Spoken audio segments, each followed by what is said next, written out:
Guys, India में जब exam लिया जाता है तो यहां के बच्चों को उनके बैठने की सीट ढंग से मिल जाए, वही बड़ी बात है। लेकिन सऊदी अरेबिया में जब बच्चों का एग्जाम लिया जाता है तो वहां की रॉयल सर्विस देख के आप लोग हैरान रह जाओगे।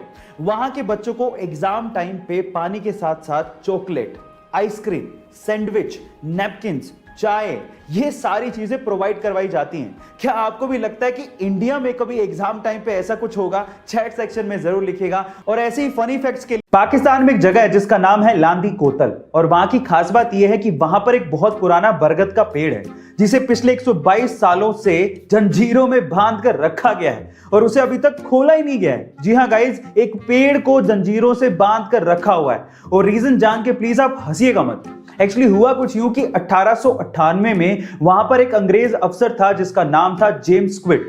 एक रात को जब वो पेड़ के आसपास घूम रहा था तो उसे लगा कि वो पेड़ उसकी तरफ बढ़ रहा है। उसे खतरा महसूस हुआ तो उसने अपने हवलदारों को उसे गिरफ्तार करने को कह दिया और तब से वो गिरफ्तार है। मजे की बात यह है कि उस रात को वो अंग्रेज अफसर पिया हुआ था। खैर, तब भी उसकी गिरफ्तारी आज तक चल रही है।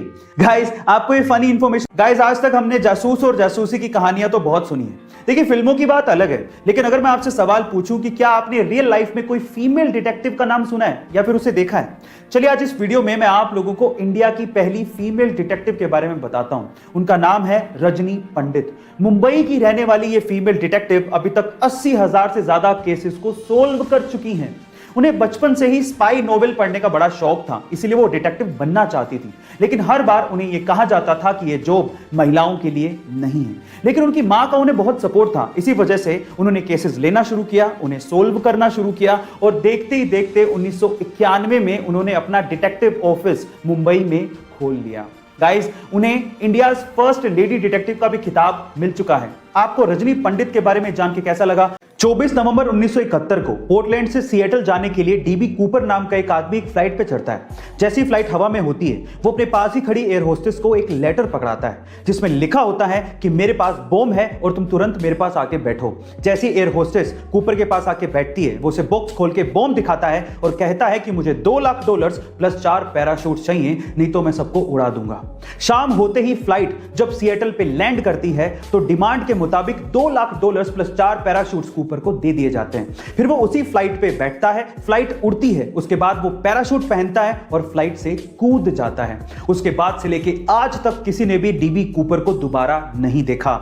एफबीआई ने खूब सर्च करने की कोशिश की, लेकिन वो डीबी कूपर को दोबारा ढूंढ ही नहीं पाई। फाइनली 2016 में एफबीआई ये फाइल हमेशा के लिए बंद कर देती है। गाइस, ये कोई फिल्मी घटना नहीं है, इसे आप गूगल पे भी सर्च कर सकते हैं। कौन बनेगा करोड़पति, ये शो जिस रियल शो से इंस्पायर्ड है उसका नाम है who wants to be a millionaire. और who wants to be a millionaire का जो पहला विनर था, जो वाकई में इस शो की वजह से मिलियनेयर बना था, उसका नाम है जॉन कारपेंटर, जिन्होंने 1999 में इस शो को जीता था। लेकिन मजे की बात यह है कि जॉन कारपेंटर ने लास्ट क्वेश्चन के पहले तक एक भी लाइफलाइन यूज नहीं की थी।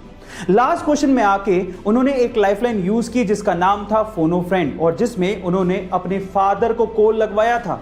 और वो इसलिए नहीं था कि वो कोई आंसर जानना चाहते थे, वो इसलिए था ताकि वो अपने फादर को बता सकें कि वो मिलियनेयर बनने वाले हैं। Oh my God, what a level of confidence. Guys, आपको इंफॉर्मेशन कैसी लगी कमेंट सेक्शन में जरूर लिखिएगा। और ऐसी अमेजिंग एलियंस ब्रह्मांड में सच में मौजूद है। इनफैक्ट इजराइल और अमेरिका जैसे देशों को इसके बारे में सब कुछ पता है और वो एलियंस के संपर्क में भी हैं। इसके अलावा अमेरिकी पूर्व राष्ट्रपति डोनाल्ड ट्रंप को भी इसके बारे में पूरी जानकारी थी। वो दुनिया को इसके बारे में बताना भी चाहते थे, लेकिन एंड टाइम पे एलियंस ने डोनाल्ड ट्रंप को यह कहते हुए मना कर दिया कि मानव जाति इसके लिए तैयार नहीं है। अब आप लोग कहेंगे कि मैं ये कैसी बहकी बहकी सी बातें कर रहा हूं, लेकिन ये मेरा दावा नहीं है, ये दावा है इजराइल के अंतरिक्ष सुरक्षा प्रोग्राम के चीफ हेम इशत का, जिन्हें इजराइल में सैटेलाइट जनक भी कहा जाता है। उनका तो यह भी दावा है कि अमेरिका के कुछ साइंटिस्ट और एलियंस ने आपस में मिलकर गैलेक्टिक फेडरेशन बनाई है, जिसका बेस मंगल ग्रह के अंडरग्राउंड में। अब इन बातों में कितनी सच्चाई है वो तो मैं नहीं जानता हूं, लेकिन किसी देश के जिम्मेदार अधिकारी का ऐसी बातें कहना चौंकाने वाली बात है। गाइस, आपका इसके बारे में क्या ख्याल है कमेंट सेक्शन में जरूर लिखिएगा। और ऐसे अमेजिंग वीडियोस के लिए शेयर, सब्सक्राइब एंड लाइक। मिलते हैं अगली वीडियो में।